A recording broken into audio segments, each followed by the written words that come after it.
প্রগতিশীল বলতে কাদেরকে মিন করা হয়? বাংলাদেশের এই যে সোকল্ড আপনার প্রো ইন্ডিয়ান বামরা বাংলাদেশের, এরা প্রগতিশীল বলতে রবীন্দ্রনাথকে বোঝে। রবীন্দ্রনাথ ইজ সিম্বল অফ প্রগতিশীলতা। রবীন্দ্রনাথ আপনার ভাষার শ্রেষ্ঠ কবি, কোনো সন্দেহ নাই। রবীন্দ্রনাথ ইজ রবীন্দ্রনাথ, এখানেও সন্দেহ নেই আমার। কিন্তু রবীন্দ্রনাথ প্রগতিশীলতার সিম্বল হয় কেমনে করে? সারা জীবন তিনি একজন জমিদারি চালাইছেন, তার জমিদারের ভেতরে কোনোখানে কোনো মানুষের, কাঙাল হরিনাথ মজুমদারের পত্রিকা গ্রাম বার্তা প্রকাশিকা রিপোর্ট যে গীতি কবিতা লিখিয়া যারা জগৎ জয় করিয়াছে তাহাদিগের অত্যাচারে প্রজাকুলে নাবিশ্বাস উঠিয়াছে। এই তো রিপোর্ট পত্রিকা সেই সময়কার। তাকে কিন্তু কাঙাল হরিনাথকে কিন্তু উচ্ছেদ করা হয়েছিল। আপনি সর্বহারা কবিতার বই লিখলেন, একজন সাম্যবাদী বই লিখলেন। তিনি প্রগতিশীল। বাংলাদেশের মাটিতে কমিউনিস্ট পার্টির ফাউন্ডার ফাদারদের একজন হলো কাজী নজরুল ইসলাম। তিনি কিন্তু বাংলাদেশের সিপিবি মার্কা বামদের, তিনি কিন্তু গ্রহণযোগ্য ব্যক্তিত্ব নন। তাদের ব্যক্তিত্ব হচ্ছে রবীন্দ্রনাথ। রবীন্দ্রনাথ নিয়ে পূজা করতে আমার কোনো আপত্তি নেই, তুই কর। বাংলাদেশ নাম আমার ঘরে চাপাই দিবি না, এই বাংলাদেশ নামটা নজরুলের দেয়া। কি যা আছে মোট কথা। আমার কথা হলো যে এখানে রবীন্দ্রনাথ আর নজরুলের পৃথিবী আলাদা।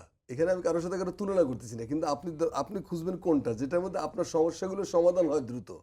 যেমন বাংলাদেশি জাতীয়তাবাদ। কেন বাংলাদেশি জাতীয়তা হাসিনা 15, 17, 16 বছরও এটাতে সরাইতে পারলো না? কারণ কিছু কিছু জিনিস আছে এটা অনিবার্য, এটা থেকে শিফট করা যায় না। তো সেই শিফটের কাজটা নজরুল না হলে আমাদের হয় না।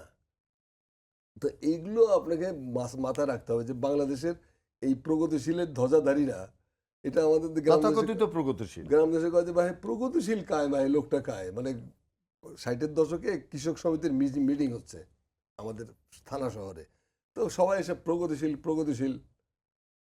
তো চাষি বাড়ি ফিরে যেতেছে, কয় যে ভাই কায় মানুষের সবাই গেলে উয়ের কথা কয় প্রগতিশীল প্রগতিশীল উই কায়।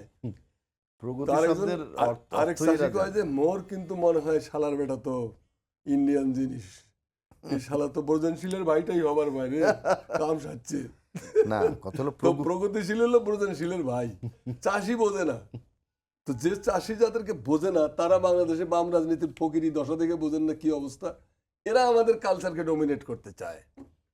এরা কলকাতার চামচ দিয়ে চিনি খেয়ে খেয়ে আমাদেরকে ওই দিকেই বলে যে এইটাই হলো আসল দেবতা, তুমি ওই দেবতার পূজা করো না। প্রগতিশীলের যে সংজ্ঞাটা, সেই সংজ্ঞাটাই বদলে দিয়েছে।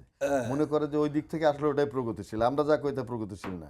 কিন্তু বাংলাদেশের মানুষ আবুল মনসুর আহমদ প্রতিক্রিয়াশীল, সেই সবচেয়ে বড় প্রগতিশীল মানুষ। মৌলানা ভাসানী সম্পর্কেও বলে না, মৌলানা ভাসানী এই টুবি দিত, নামের আগে মৌলানা ছিল, নামাজ পড়তো। আবুল রবীন্দ্রনাথ তো ব্রাহ্ম সঙ্গীত গাইতো, পূজা করতো, তোর তো সমস্যা কি? রবীন্দ্রনাথ একেশ্বরবাদী, তাহলে তোর তো সেখানে সমস্যা নাই। রবীন্দ্রনাথের পূজার গান শুনলে তুই গদগদ হোস, আর নজরুলের হামনাথ শুনলে তোর মানে গরম হয়ে যায়।